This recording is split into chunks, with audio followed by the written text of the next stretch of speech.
Good morning, Valley students. We are in week three, final rundown, the end of the course, and the finish line's in sight, and we're running to win, right?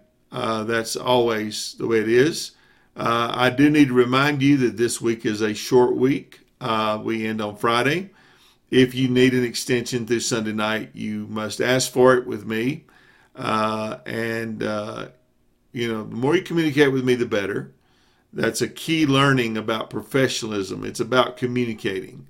And I think we have a problem with that. Sometimes we don't want to depend on somebody else to ask questions, but in an online environment, you have to ask questions that way. You have to call, you have to make email contact. And I enjoy my students doing that. So I encourage you to do that. I hope you're going to be taking away some skills from this class that will help you in other classes, but also in your professional career. We have to think about professionalism and what it will take to make you a valuable employee for the place that you work. You're not there just for a paycheck. You're not there just to satisfy your own wants and needs. You're there to make your employer look good, and you give off a persona of professionalism, which involves writing, spelling, punctuation, grammar, all these things that we've been spending time on this week and the last 2 weeks. They all wrap around the fact that you, as a professional employee, look good. That's my whole goal, is that you know how to write, that you know how to speak correctly, and that you give off that persona of being a very professional person. Now, as I've said before, I'm from the country and grew up in the country, and I've worked all my life to be able to not be what I was born to be.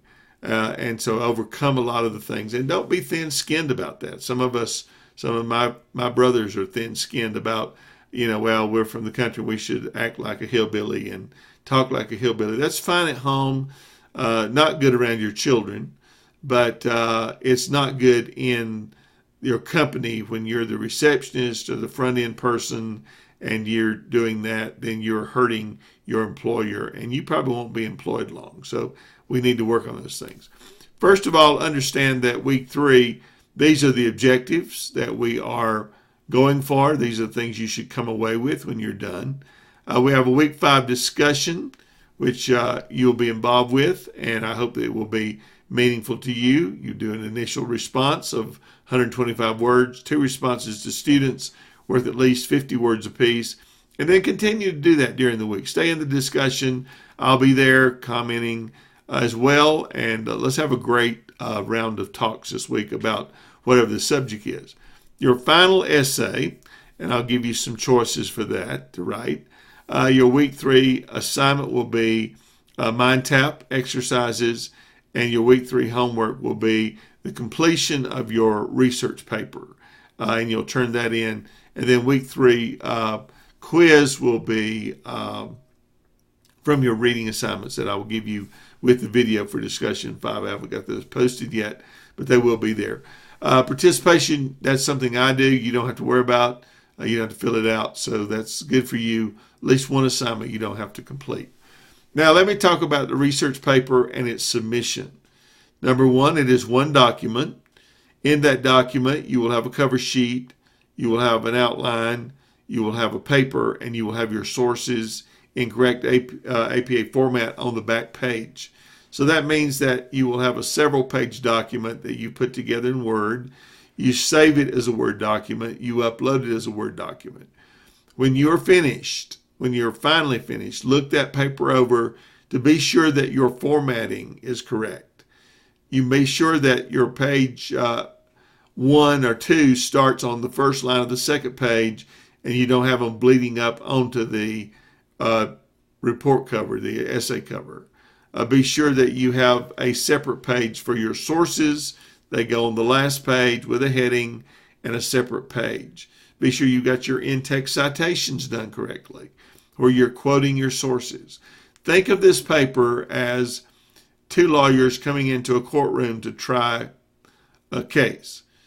You have a defense lawyer, you have a prosecuting attorney. Each one of those, you'll be one of those or the other. You're either prosecuting or defending. You'll make an opening statement. That's your introductory paragraph. You'll tell the jury, this is where we're going. This is our thesis of the crime. This is what we believe to be the facts. And then when you start calling witnesses, those are your sources. You're not an expert on the case. You don't use I and me and my, or I think, or I will. You don't use passive voice. You use active voice. The subject does the acting in your discussion. And you let your sources speak. So-and-so says that this is the case. And you quote them and you cite them.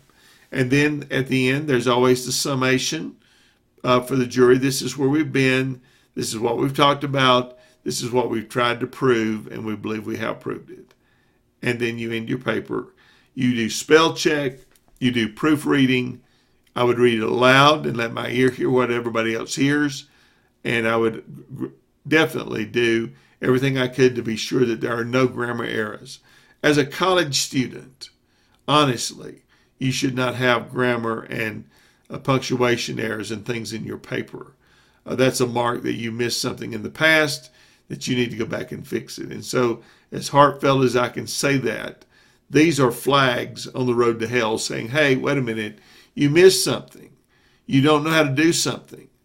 And if you're a good student, you won't just slough it off and go on your way and ignore me. You will say, I'm glad to learn there are things that I didn't learn that I need to go back and fix. And I'm thankful for that. Courses are about continual improvement. They're not about you knowing everything or me knowing everything.